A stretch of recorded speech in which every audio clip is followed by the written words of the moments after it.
Biscuit দৌড় খেলায় প্রথম স্থান অধিকার করেছিল আব্দুর রহমান, দ্বিতীয় স্থান স্বাধীন ও তৃতীয় স্থান ফারদিন। আব্দুর রহমান, স্বাধীন, ফারদিন। আব্দুর রহমান, স্বাধীন, ফারদিন। শিক্ষকদেরকে অনুরোধ করব বাচ্চাদেরকে এখানে নিয়ে আসার জন্য বা তারা যেন সহজে আসতে পারে সহযোগিতা করার জন্য। সাফায়েত,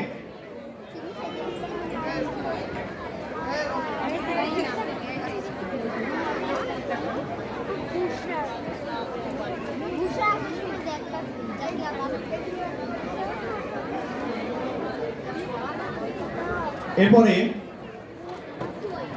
প্রথম শ্রেণীর ছেলেদের মুখ দিয়ে বেলুন ফাটানো দৌড়।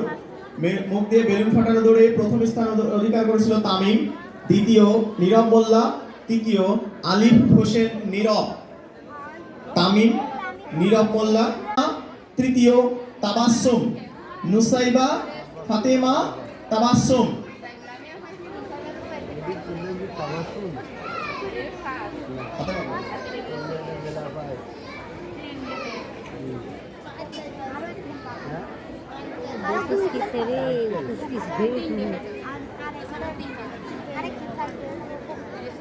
এরপরে ডেকে নেব প্রথম শ্রেণীর মেয়েদেরকে।